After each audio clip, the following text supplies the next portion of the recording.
오늘 본문은 이사야 8장 1절에서 8절까지의 말씀, 우리 함께 말씀을 읽으시겠습니다. 여호와께서 내게 이르시되 너는 큰 서판을 가지고 그 위에 통용 문자로 마헬 살랄 하스바스라 쓰라. 내가 진실한 증인 제사장 우리아와 여베레기야의 아들 스가랴를 불러 증언하게 하리라 하시더니, 내가 내 아내를 가까이 하매 그가 임신하여 아들을 낳은지라. 여호와께서 내게 이르시되 그의 이름을 마헬 살랄 하스바스라 하라. 이는 이 아이가 내 아빠 내 엄마라 부를 줄 알기 전에 다메섹의 제물과 사마리아의 노량물이 아수르 왕 앞에 옮겨질 것임이라 하시니라. 여호와께서 다시 내게 말씀하여 이르시되 이 백성이 천천히 흐르는 실로아 물을 버리고 르신과 르말야의 아들을 기뻐하느니라. 그러므로 주 내가 흉흉하고 창일한 큰 하수 곧 아수르 왕과 그의 모든 위력으로 그들을 덮을 것이라. 그 모든 골짜기에 차고 모든 언덕에 넘쳐 흘러 유다에 들어가서 가득하여 목에까지 미치리라. 임마누엘이여 그가 펴는 날개가 내 땅에 가득하리라 하셨느니라. 아멘.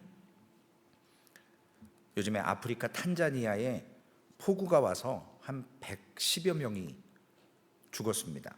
중국에도 115년 만에 홍수가 왔다고 그러고요. 그리고 브라질에도 불과 몇 시간 만에 300밀리 한 11인치요? 엄청난 양이 그냥 한꺼번에 쏟아져서 이 하수 시설이 제대로 안 돼 있기 때문에 그냥 차고 넘치는, 예전에 한국에도 무슨 강남에 한번 그 폭우가 집중 쏟아져서 건물 지하에 다 물이 들어서고, 그래서 어느 빌딩 앞에는 게이트를 참 잘 만들어 놨더라고요. 그러니까 사람들이 막 웃었대요. 처음에 아니 무슨 앞에 펜스 치는데 몇 억을 들이냐. 근데 그 빌딩만 정말 안전하게 물이 들어오지 않고 다 대로변에 차가 둥둥 떠다녀도 그 빌딩이 안전했던 기억이 있습니다. 중국에도 양쯔강 댐이 무너지면 중국 경제가 휘청거릴 것이다, 언제 반드시 무너진다, 이런 여러 가지 얘기들이 있습니다. 대재앙인 거죠. 그 큰 엄청난 양의 물이 한꺼번에 휩쓸어 가는 쓰나미처럼 큰 어려움을 만나게 됩니다. 오늘 본문에도 이와 같이 예화가 있습니다. 오늘 이사야 선지자는 지금 남유다의 상황이 북이스라엘과 시리아 두 나라의 연합군을 통해서 이 아하스 왕이 두려워합니다. 그래서 하나님의 징조를 보여준다고 했는데도, 구하라고 했는데도 아하스 왕이 믿음이 있어서가 아니라 인간적인 계획이 이미 다 세 있어서 아수르 왕에게 청탁을 해서 용병을 불러들일 계획을 갖고 있기 때문에 하나님의 계획 필요 없다는 거죠. 내가 알아서 한다는 거죠. 중요한 것은 지금 이 수리아와 그리고 북이스라엘의 멸망이 유다가 멸망하는 게 아니라 이들이 먼저 멸망하는데, 이들이 멸망하면 남유다에 어떤 영향이 끼칠 거냐는 거죠. 소망교회 주변에도 많은 교회들이 있고 지역이 있습니다. 그런데 이 지역에 어떤 큰 경제적이나 어떤 문화적이나 사회적인 이슈가 있어서 큰 어려움을 겪으면 교회에도 영향이 반드시 있게 됩니다. 마찬가지로 자신들을 괴롭혔던 이 두 나라가 멸망을 한다? 그러면 유다에게는 기쁜 소식이 될 수 있죠. 공개적인 석상에서 얘기하긴 뭐하지만 우리가 싫어하는 나라나 어떤 사람이 어려움을 당하거나 망한다 그러면 인간의 본성으로는 좋아할 거거든요. 반드시 쌤통이다 이렇게. 그런데 오늘 문제는 그들의 멸망으로 끝나는 게 아니라 남유다에게 지금 보여주시는, 그들이 먼저 멸망하는 이유를 통해서 남유다에게 하나님이 전하고 싶은 메시지가 있다는 것입니다. 어떤 결과를 맞이할 것인지 오늘 이사야 선지자를 통해서 몇 가지의 비유를 오늘 본문을 통해서 우리가 읽은 내용으로 볼 수 있게 됩니다. 원래 저들에게는 샘물이 있었죠. 실로와 샘물. 하나님께서 공급하시는, 좀 약하지만 이 물을 통해서 공급을 받았는데, 이 수리아와 아수르나 북이스라엘, 이러한 군대와 연합군이 흘러 들어오는 것은 남유다에게 아주 큰 하수강, 학자들은 유브라데 강이라고 이야기도 하기도 합니다. 유다의 삶은 지금 바람 앞에 촛불과 같거든요. 언제 꺼질지 모르는 그러한 상황에 있습니다. 그럼에도 불구하고 하나님은 괜찮다, 아직 아니다 라고 이야기를 해주십니다.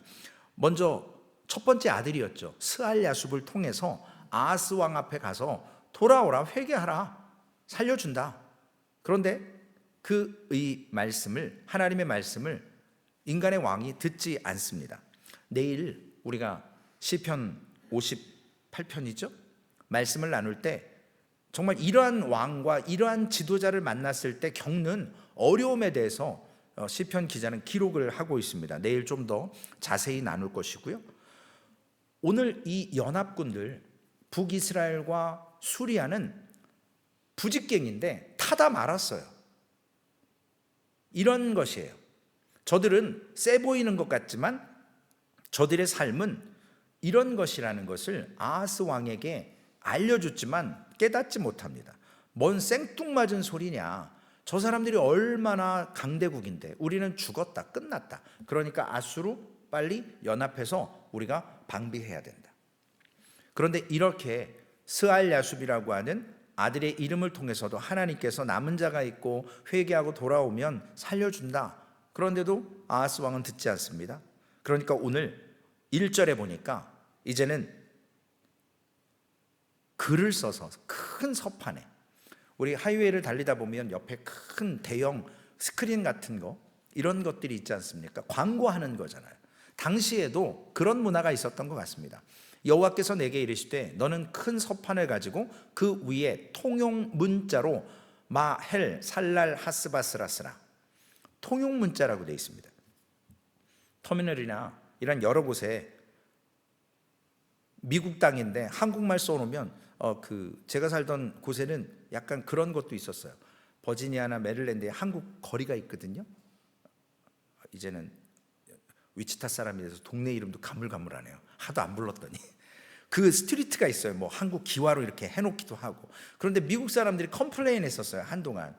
야, 여기가 미국 땅인데 왜 한국말로 다 간판 써놓고 이게 뭔지 우리가 어떻게 읽냐, 막 이래서 뭐라고 한 적도 있었는데, 그래도 코리아 타운이니까요.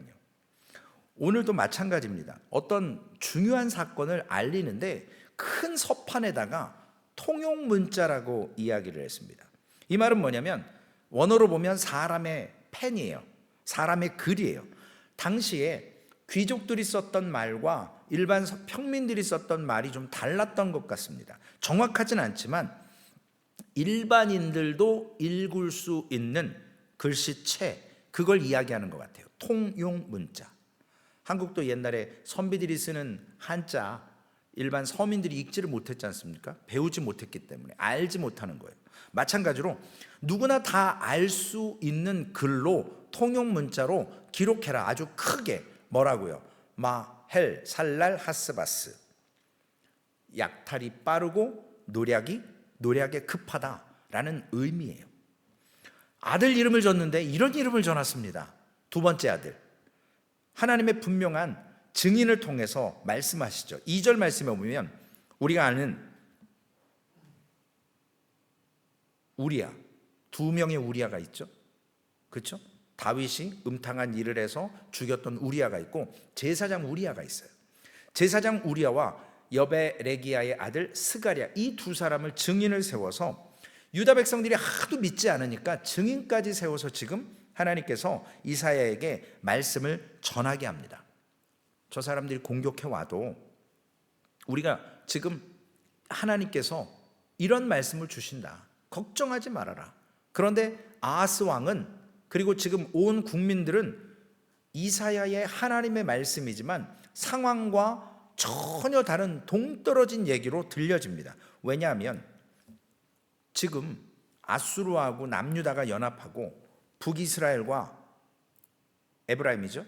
그 다음에 수리하고 연합해서 우리가 각각 이렇게 대항해서 일치 단결해서 싸워도 지금 이길까 말까 한 상황인데 자꾸 북이스라엘과 수리아가 망한다. 그러니까 백성들의 마음을 자꾸 분열시키는 것 같고 좀 안정시키는 것 같고 하니까 아하스 왕이 싫어하는 거예요. 아니다, 우리 지금 집결해야 되고 집중해야 된다. 결국 이사야 때에 예루살렘 사람들, 즉 유다 사람들이죠. 그리고 아하스에게는 믿음이라고는 찾아볼 수 없었습니다. 그들은 어떻게 해서든 인간의 노력으로 인간의 계획을 철저하게 세워서 하나님의 응답의 때보다는 우리가 당장 할 수 있는 일을 해서 방비하자라는 주의예요. 교회가 오늘날 이 말씀을 통해서 비춰보면 거의 모든 교회들이 이렇게 흘러갑니다. 왜냐? 세상 풍조에 같이 가는 거예요. 성도들의 요구에, 사람의 요구에 하나님의 말씀보다 사람의 니드가 더 우선시되는 거예요. 하나님의 말씀을 나중에 선포하면 된다, 이런 주의예요. 그러나 아니지 않습니까? 하나님의 말씀이 그렇다고 하면, 그게 진리라고 하면 그 진리를 붙들어야 되는데 당장 지금 어려운 걸 해결하고 넘어가자라는 거죠. 하나님의 응답이 더디기도 하고 응답이 없는 것처럼 여겨지니까요. 그래서 큰 서판에 글을 적어서 사람들에게 이와 같이 증인까지 세우면서 하나님이 보여주십니다. 예루살렘 사람들이 지금 마음이 얼마나 불안했겠어요. 두 연합군이 쳐들어오죠. 하나님의 말씀은 희미하죠. 왕은 꿈쩍도 안 하죠. 이사야는 맨날 헛소리하는 것처럼 말도 안 되는 지금 이 상황에 접목할 수 없는 정말 이상한 얘기를 합니다. 우리가 예수를 믿을 때, 신실하게 믿을 때 이런 상황이 오지 않습니까? 예수를 잘 믿겠다고 딱 마음을 잡고 하나님 앞에 믿음의 생활을 할 때 나의 인간적인 살아왔던 패턴과 하나님이 말씀하시는 명령과 부합될 때가 있어요. 충돌을 한다고요. 예수 믿어도 시험을 앞두고 공부하지 않고 당연히 하나님이 나를 사랑하시니까 나를 붙여주겠지, 그렇다고 공부 안 하고 또 그렇다고 해서 예배를 빼먹고 공부만 하고 대치가 되는 상황이 있거든요. 지금은 모르겠습니다. 저 있을 때만 해도 20년 전에 장로님 아들 딸들 고3 되면 교회 안 나왔어요. 제 동기들도 다 교회 안 나왔어요. 1년 동안 잠수해요. 왜냐? 대학 붙어야 되거든요. 근데 대학 붙으면 교회 나오나요? 안 나오죠. 술 퍼마시고 연애하고 뭐 맨날 MT 다니고 그러다 물에 빠지기도 하고 별일 다 있죠. 장로님 권사님들이 너 교회 안 나와도 돼, 내가 대신 기도할게. 그 자녀들의 믿음이 어떻겠어요? 정말 잘 나갔고 공부 잘했던 친구들은요, 좀 죄송스럽지만 제 경험이에요. 다 대학 떨어졌어요. 다 재수하고 심지어는 대학도 못 갔어요. 물론 못 가는 게 뭐 나쁜 건 아니지만 그렇게 돈 쓰고 애썼지만 다 못 가게 되더라고요. 나중에 그 높았던 콧대들이 꺾어져 가지고 그 아들, 딸 잘난 맛에 살았는데 뭐 내세울 게 없는 거예요. 그러니까 말도 안 하고 신앙도 신앙대로 주저앉게 되고 그런 경험들을 봤던 기억이 있습니다.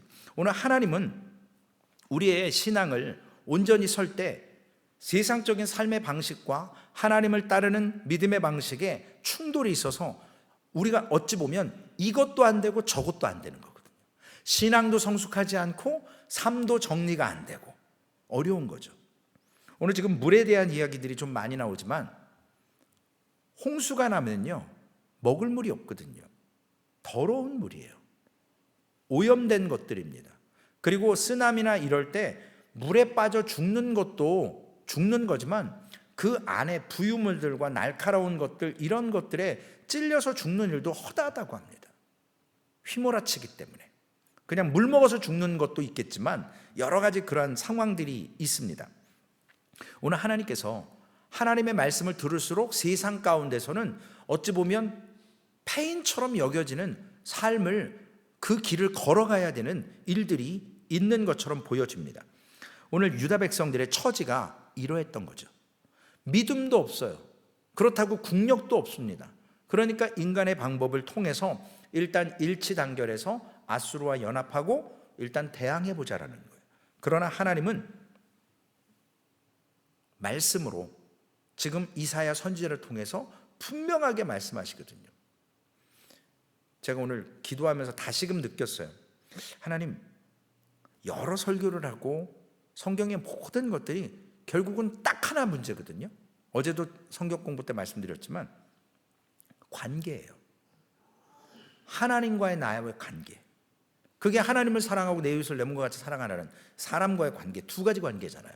10계명을 줄여서 613가지의 계명을 줄여서 10개로 10계명, 10계명을 또 줄여서 두 가지 가장 큰 계명, 하나님을 사랑하고 내 이웃을 내 몸과 같이. 결국 관계거든요.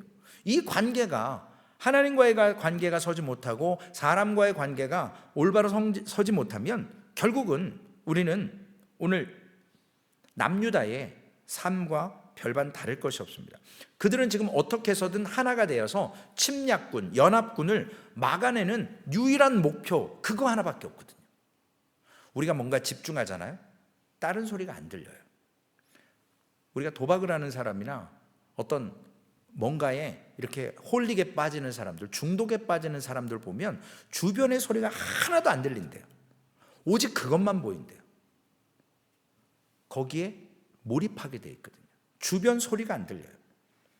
그래서 인간의 갖고 있는 소유한 모든 물질들 다 쏟아 부어도 거기서 헤어나지 못하고 다 잃은 후에야, 건강까지 잃은 후에야 땅을 치고 후회하면서 이제 자신의 처지를 보게 됩니다. 오늘 우리에게도 어떤 분명한 삶의 목표가 있어야 살맛이 난다고 생각을 해요. 저는 오늘도 다시 한번 느꼈습니다. 목회를 하면서 목회 계획이 없어야 된다라는 그 생각이 다시 한번 또 왔어요. 왜냐? 주변에서 요구하거든요.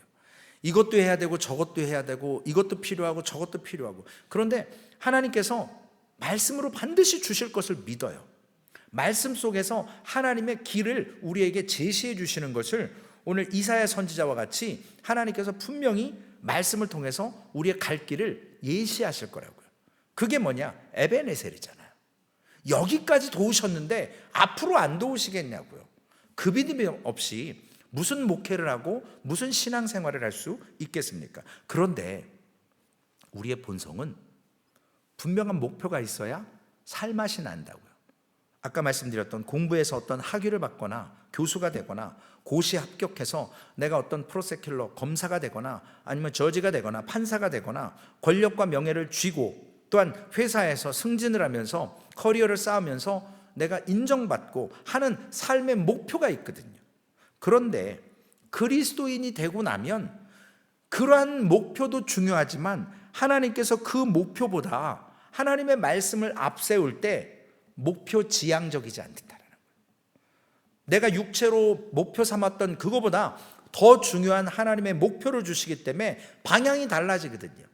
그러니까 이걸 소유하려고 했던 인간의 욕심보다는 하나님의 말씀에 순종하려고 하는 삶을 살 때 때로는 하나님께서 이 목표를 자연스럽게 부여해 줄 때도 있고, 또한 그것을 얻지 못한다 해도 이 목표를 성취해서 얻는 기쁨보다 말씀에 순종하는 삶을 통해서 주시는 은혜가 더 큰 것을 경험해야 되는데, 이것도 저것도 아닌 중간 지점에 갈림길에서 우왕좌왕한다라는 거죠. 오늘 남유다의 상황이, 아하스의 상황이 이런 겁니다. 결국 이럴 때 어떤 현상이 일어나느냐? 정신의 분열이 오는 거죠. 이러지도 못하고 저러지도 못하고, 그 다음에 결정력 장애가 오죠. 이걸 선택해야 될 거냐, 이걸 선택해야 될 거냐. 어려운 거예요. 본성은 목표 지향적인데 하나님의 말씀으로는, 믿음으로는 이쪽으로 가야 되거든요. 그러나 내 본성을 죽이면서 내 목표를 이쪽으로, 말씀으로 잡는다? 이 순종이 어렵습니다. 그래서 거기에 늘 갈등이 있거든요. 그런데 하나님은 오늘 이사야 선지자를 통해서 이러한 갈등에 있는 남유다와 아하스 왕과 남유다 백성들, 예루살렘 백성들에게 이사야를 통해서 포기하지 않도록 지속적으로 말씀을 주십니다. 그것이 바로 자녀들을 통해서도, 이름을 통해서 하나님의 말씀을 보여주시는 겁니다. 오늘 아하스나 예루살렘의 목적은 딱 하나거든요. 나라를 지키는 거예요. 다른 거 없어요. 믿음보다도 나라 지키는 게 우선입니다. 우리에게 마찬가지죠. 우리의 삶의 지경을 지키는 거 중요합니다. 그런데 믿음보다도 이 삶의 지경이 더 중요한가 안 한가 우리 고민할 수도 있겠죠. 오늘 유다 백성들은 이사야가 자꾸 수리아와 북이스라엘이 망한다는 이야기하는 그것이 뭐냐면 하나님과의 관계를 보자는 거잖아요. 여러분, 우리의 상태가 어떻습니까? 어제도 호세아 말씀을 통해서 야다라는 거, 여호와를 알자, 힘써 여호와를 알자. 왜 여호와를 알아야 되죠? 여호와의 관계가 어떻게 세워질 건지 하나님을 알아야 돼요. 하나님이 원하시는 분명한 목적과 길을 우리가 따라갈 때 하나님과의 관계가 어떻게 되냐는 거죠. 오늘 이스라엘은 단지 나라를 지키는 그 목적이 가장 우선순위였습니다. 오늘 3절과 4절 말씀에 보면 이사야가 아내를 가까이 하매 그가 임신하여 아들을 낳은지라 여호와께서 내게 이르시되 그 이름을 마헬 살랄 하스바스라 하라. 이는 이 아이가 내 아빠 내 엄마라 부를 줄 알기 전에 다메섹의 제물과 사마리아의 노략물이 아수르 왕 앞에 옮겨질 것임이라 하시니라. 추측해 보면 우리 아이들이 리오 말 잘하죠, 집사님? 이제 돌 지나고 이제 막 말 한참 배울 거예요. 돌 되기 전께는 뭐 옹알옹알 하다가 이제 아빠 엄마 이제 막 하기 시작하잖아요. 1년 정도 지나면. 그러니까 지금 이사야가 둘째 아들을 딱 갖고 나서 마헬 자꾸 살랄 하스바스 이 이름을 가지고 이 아이가 내 아빠 내 엄마 불과 한 1년 정도 기간 되면 지금 이런 일이 일어날 것이다 라고 하는데 남유다 사람들은 믿어지지가 않는 겁니다.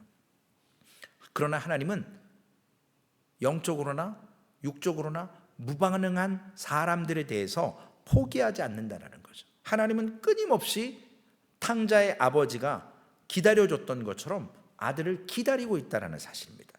나라가 이렇게 어려울 때 이사야는 오히려 그 아들의 이름을 통해서 빠른 약탈, 신속한 노략 이런 의미로 어떤 도둑이나 강도들의 어떤 그런 캐치플레이 같은 거죠.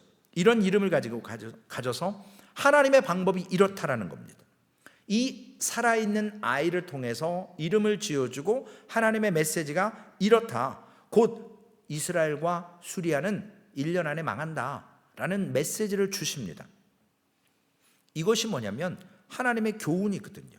하나님이 끝까지 수리아와 북이스라엘을 망한다고 하시는 이 말씀을 하시는 이유가 뭐냐는 거죠. 내가 너희들을 오늘 날개라는 단어도 있는 것처럼 암탉이 날개 아래 병아리들을 품어주는 것처럼 하나님께서 보호하시겠다라는 거예요. 망하지 않는다라는 거예요. 망해도 죽이지 않는다라는 거예요. 내가 끝까지 지켜줄게라고 하나님의 그 언약을 말씀하시는데 이것을 믿지 못하는 거죠. 우리가 믿음이라는 게 뭐죠? 믿고 가는 거잖아요. 하나님이 인도하실 것을 믿고 삶을 때로는 포기하면서 내가 원하는 목적을 포기하고 하나님께 순종하며 나아갈 때 내가 원하는 만큼의 소득이나 어떤 지위나 목표를 이루지 못하고 차원을 떠나서 말씀이 그렇다고 할 때 귀중한 것을 쫓을 때 그 과정 속에서 하나님은 우리에게 역사하시는 것을 보게 됩니다. 오늘 마헬 살랄 하스바스 이 의미 수리아 그리고 북이스라엘의 예루살렘의 노력과 수고 그들의 방비 이런 것과는 전혀 상관없이 하나님께서 하시겠다라는 거죠. 망하게 하시겠다. 그러나 이것을 믿지 못합니다. 우리가 몇 주 전에 나눴던 임마누엘 물론 예수 그리스도의 그 구원 역사에 대한 예언의 말씀이지만 진짜로 임마누엘이라는 아이를 통해서 하나님께서 함께 하시는 것. 그래서 성경 해석학자들은 이렇게 해석하는 사람도 있어요. 마헬 살랄 하스바스가 임마누엘이다 라고 이렇게 해석하는 사람도 있는데 뭐 저는 동의하기는 좀 어렵습니다. 결국 6절 말씀에 보면 유다 사람들이 인간의 본성이 갖는 욕심이 있습니다. 이 수리아하고 북이스라엘의 연합을 통해서 과정이 중요해요.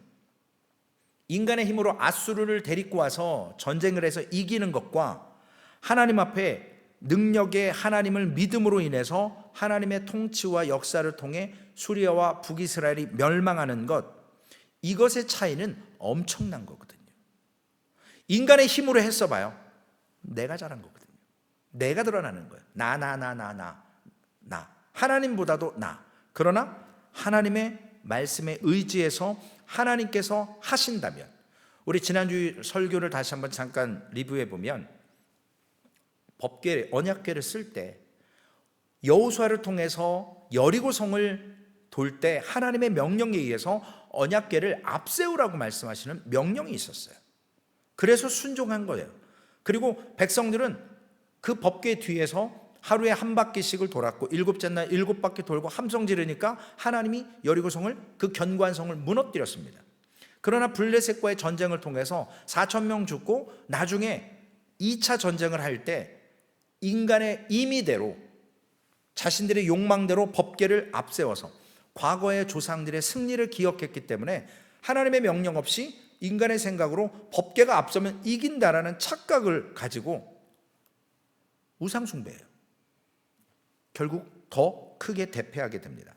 오늘 6절 말씀에 보면 이 백성이 천천히 흐르는 실로아 물을 버리고 르신과 르말야의 아들을 기뻐하느니라. 천천히 흐르는 실로아 물. 이때 아직은 성경적인 역사로 보면 실로암 연못이 아직 건축되기 전이라고도 얘기합니다. 요단강에서 이렇게 흘러들은 작은 실개천과 같은 실로암 물이 있었다고 합니다. 이것을 통해서 당시에는 예루살렘 안에 물이 없었고 연못이 없었기 때문에 그 터널을 뚫기 전이죠. 아하스 왕 때는 아직 이 히스기야 터널이 완공되지 않았고요. 그리고 요단강에서 흘러들어오는 이 실로아천, 천천히 흐르는, 그러니까 물살이 빠르지 않은 거예요. 그리고 많이 들어오지 않는 거예요. 힘이 별로 없는 거예요. 그냥 천천히 조금 흘러 들어오는데, 이것이 바로 하나님의 말씀이거든요. 하나님과의 관계거든요. 그들이 이걸 싫어했습니다. 8장 6절에 보니까 그렇게 돼 있죠.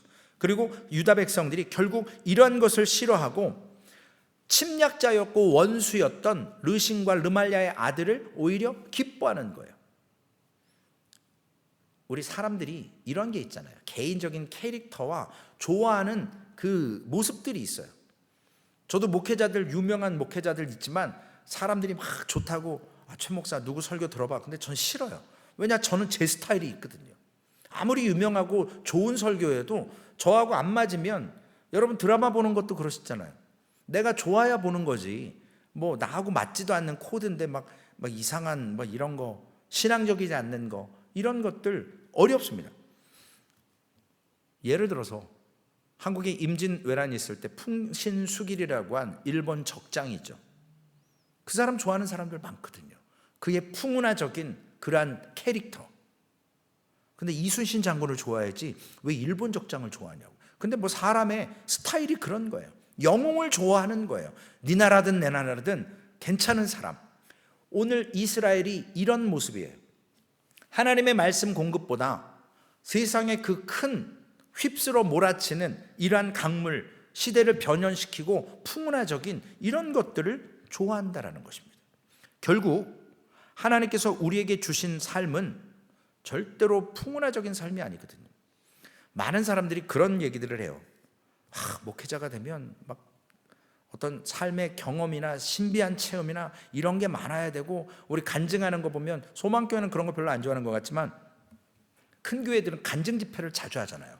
왜 그러냐면 막 진짜 교통사고 나서 전신 화상을 입었는데 그 뭐 10번의 수술을 거쳐서 이렇게 간증을 하고 교수가 돼 있고, 뭐 진짜 마약에 중독돼 있다가 뭐 동성연애에 빠졌다가 목사가 돼 가지고 막 간증하는 거, 이런 거 보면서 막 감동하고 막 이래요. 여러분, 내 삶이 그 삶을 살았다고 생각해 보세요. 좋겠냐고요. 그런 어려운 삶을 살다가 회개하고 돌아온 것 칭찬받아 마땅하고 귀한 것이지만, 내가 그 삶을 어렵게 살아봤다면 물론 간증은 낼 수 있지만 삶이 얼마나 고단하고 피곤하고 어려웠겠습니까? 적당한 표현이 좀 그렇습니다. 마찬가지로 우리의 신앙생활에 하나님께서 주시는 것, 우리의 욕망대로, 우리의 뜻대로 살지 말아야 될 것들을 쫓고 좋아하는 때가 있습니다. 7절과 8절에 좀 더 명확하게 얘기합니다. 그러므로 주 내가 흉흉하고 창일한 큰 하수 곧 아수르 왕과 그의 모든 위력으로 그들을 덮을 것이라. 그 모든 골짜기에 차고 모든 언덕에 넘쳐 흘러 유다에 들어와서 가득하여 목에까지 미치리라. 임마누엘이요 그가 펴는 날개가 내 땅에 가득하리라 하셨느니라. 옛날에 요단강에 추수 때가 되면요, 이 요단강이 범람하는 시절이 있었어요. 그래서 신학적으로 초승달 지역이다라는 말이 있습니다. 요단강 근처에 비옥한 땅이 생겨요. 그런데 거기엔 사람이 살 수가 없어요. 왜냐? 매해마다 제가 식물 이름이 생각이 잠깐 안 나는데요. 맥추인가요? 그거 거두는 시기 되면 요단강이 범람을 해요. 왜냐하면 그 헐몬산의 만년설이 그때 흘러서 많이 들어오는 때예요. 그래서 거기에는 집을 지을 수가 없고요, 거기에는 사람이 살 수가 없어요. 그러나 물뚝이 넘쳐서 거기 주변에, 요단강 주변 어떤 지형에, 왜냐하면 이렇게 굴곡이 있잖아요, 거기에 넘쳐서 시간이 지나 보면 그런 부유물들이 들어와서 비옥한 땅이 돼요. 그래서 잠깐 농사를 지을 수 있고 또 할 수 있어요. 그리고 또 빠져야 돼요. 왜냐? 다음에 되면 또 범람하거든요. 우리 수재민 사람들, 옛날 한강이나 이런 곳에 있는 분들, 매번 똑같은 그런 어려운 물에 대한 그런 두려움을 갖지 않습니까? 오늘 잘못 끌어들인 물이에요. 목까지 차오르는, 사람을 휩쓸어가는, 그냥 내버려두는 게 아니라 삶의 모든 산까지도 덮어버리는, 즉 이 말은 뭐냐면, 유브라데 강이라고 이야기하지만 유다 백성들이 겁도 없이 하나님이 공급하시는 수리한 물보다 이런 물을 원한다라는 거예요. 오늘 본문은 하나님께서 말씀하시는 모습 가운데 오늘 우리의 삶에 부딪히는 여러 가지 모습이 있습니다. 갈라디아서 5장 17절에도 바울이 이런 고백을 했습니다. 성령의 소욕을 가지고 육체의 소욕을 거스리고, 또 육체의 소욕은 성령의 소욕을 거스리면서 마음속에 이 두 가지의 마음이, 성령의 법과 육신의 법이 늘 충돌하는 거예요. 본성으로는 이걸로 가야 되는데 믿음의 사람으로는 하나님의 말씀 쪽으로 가야 되거든요. 그 갈림길에서 늘 싸우게 됩니다. 육체의 소욕은 성령을 거스리고 성령은 육체를 거스리나니 이 둘이 서로 대적함으로 너희가 원하는 것을 하지 못하게 하려 함이니라. 남유다 사람들에게 하나님의 말씀보다 지금 당장 right now 응답되는 것을 원했습니다. 하나님의 응답의 때까지 기다리지 않고 그 시간이 허비하는 것을 두려워해서 인간의 방법으로 아수르를 동맹으로 삼고 지금 수리아와 북이스라엘과 대치하기를 아하스 왕은 원했습니다. 유다 사람들은 원했습니다. 분명한 것은 하나님의 말씀이 있음에도 불구하고, 우리가 사무엘서를 주일마다 보고 있지만 당시에도 말씀이 희미했잖아요. 이상이 잘 나타나지 않았잖아요. 엘리 제사장에게, 그 제사장 가족에게 나타나지 않아요. 어린 사무엘에게 나타납니다. 그 어린 사무엘도 성장할 때까지 하나님이 기다려 주신다라는 거예요. 그가 갖는 권위나 하나님의 말씀을 듣고 성장하는 시간은 더뎠습니다. 그냥 티네이저에서 성숙한 어른으로 확 바뀌는 게 아니라 매일매일 삶 속에서 하나님의 성전에서 하나님의 음성을 듣고 순종하고, 반면교사로 엘리 가문의 그 패역한 홈니와 비느하스의 타락을 보면서 사무엘은 육체의 소욕이 아니라 성령의 소욕을 품고 살아가며 스스로에게 다짐하고 하나님의 말씀 속에서 성숙해가면서 나이가 먹고 이제는 이스라엘 전역의 지도자로 세움을 받게 됩니다. 그 시간까지 이스라엘은 얼마나 하나님의 말씀이 희미했고 어려웠겠습니까? 오늘 남유다도 같은 상황이에요. 그래서 이와 같은 하나님이 공급하시는 물줄기가 아니라 모든 것을 한 번에 휩쓸어가는, 그들이 좋아하는 이러한 스타일, 바로바로 응답되기를 원하는, 결국 유다는 아수르라고 하는 그 히든 카드라고 생각했던 걸 사용하지 말았어야 되거든요. 우리도 그렇지 않습니까? 기도하는 것보다 내가 좀 더 매니지먼트하고 내가 좀 더 뭐를 해서 주의 일을 좀 더 짧은 시간 안에 성취하려고 하고 이루어가려고 하고, 저 사람이 하는 것보다 내가 하는 게 빨라서 내가 하다 보면 역효과가 날 때 있거든요. 기다려줘야 돼요. 나에게 맡겨주신 일이 있고 다른 사람에게 부여한 하나님의 사명이 또 따로 있거든요. 우리가 이러한 것들을 사실은 좀 싫지만 통제가 돼야 되거든요. 교회도 하나님의 말씀으로 통제가 돼야 됩니다. 질서로 통제가 돼야 돼요. 누가 그러더라고요. 설교 시간에 사무엘 목사님 얘기 좀 하지 말라고.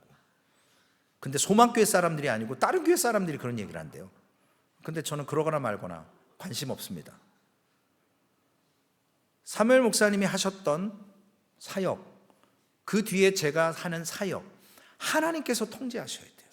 목사님의 스타일이 있고 제 스타일이 있고 성도님들의 스타일이 있지만 하나님께서 우리에게 주시는 것은 뭐냐면, 실로와 물처럼 비록 작아서 유다를 다 휩쓸어 버리고 촉촉하게 적실 수 없을 것 같지만 하나님께서는 그들의 욕망이나 그들의 기질을 제어하는 거예요. 풍족한 데서 누리는 기쁨과 감사보다 약할 때 하나님의 도우심을 깨닫고 힘이 하나마 그 온전한 말씀을 붙들었을 때 하나님은 사무엘을 세워가셨던 것처럼 소망교회도 하나님의 말씀 안에 사는 것이 사실은 가장 안전한 거거든요. 저는 주의 소리 별로 관심 없어요. 그러거나 말거나 뭐 제가 하고 싶으면 하는 거죠. 하나님이 하시는 거면 하는 거죠. 왜냐? 하나님께서 통제하게 하십니다. 저도 때로는 하나님께 통제를 받거든요. 사모가 아무리 옆에서 목사님 이렇게 해야 되지 않습니까? 뭐라고 해도 저도 뚝심이 나름 있거든요. 아유, 최 씨의 곱슬에 옥린이 얼마나 오죽하겠어요. 꼴통이죠.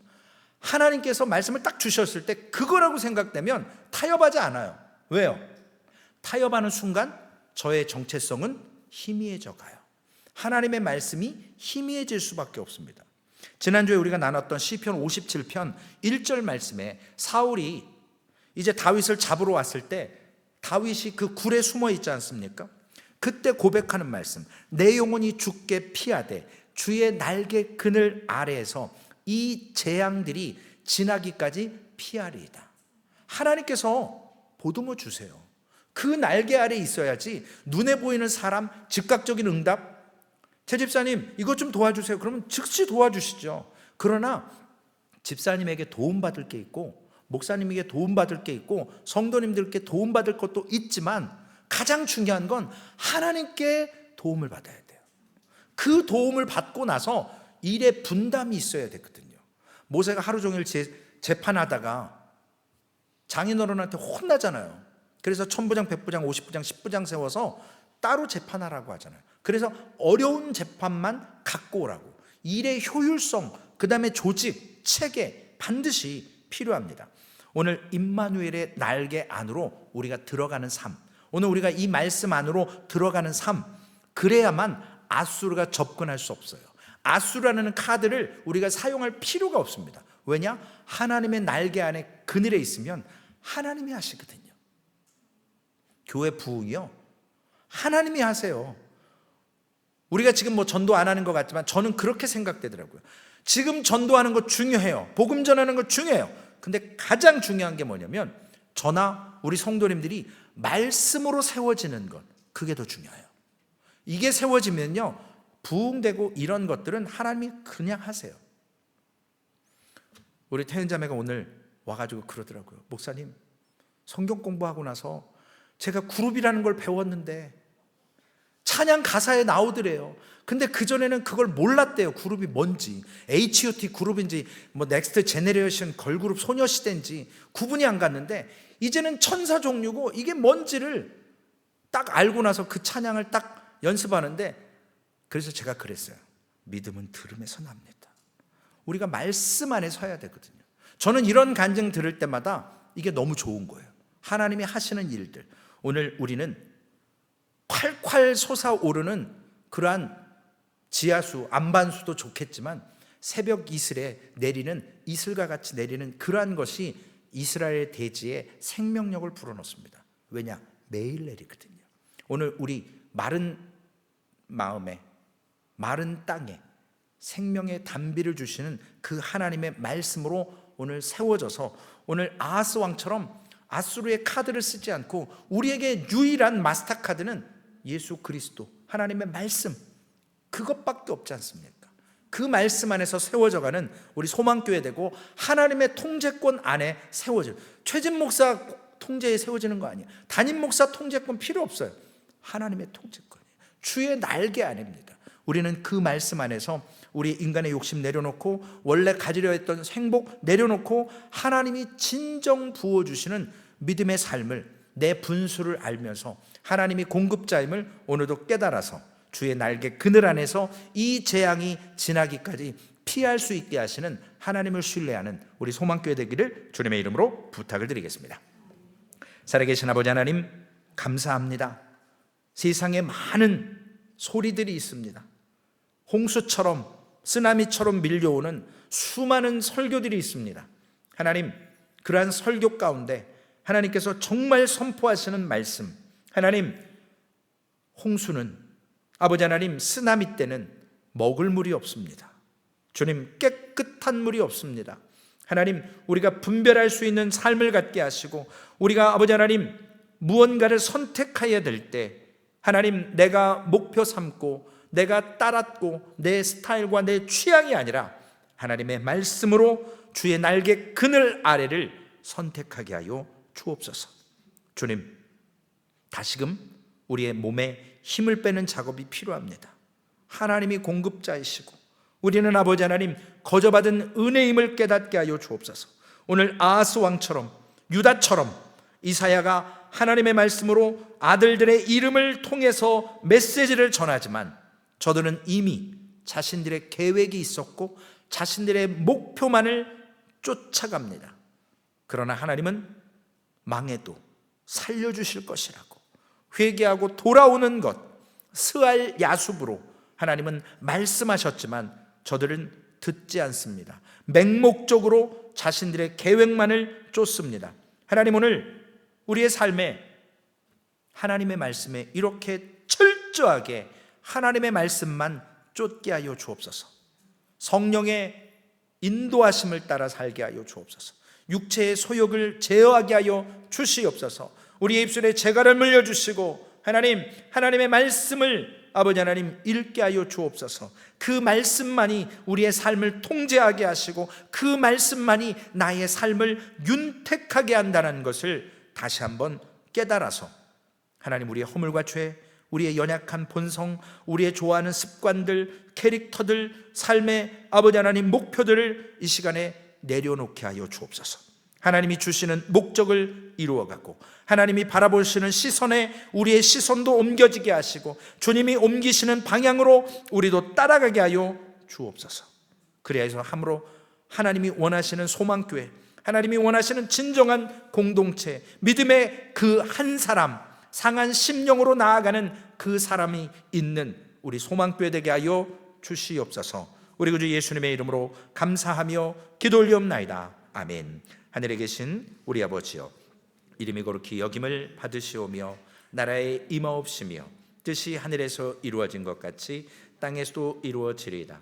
오늘날 우리에게 일용할 양식을 주옵시고 우리가 우리에게 죄 지은 자를 사하여 준 것 같이 우리의 죄를 사하여 주옵시고 우리를 시험에 들게 하지 마옵시며 다만 악에서 구하옵소서.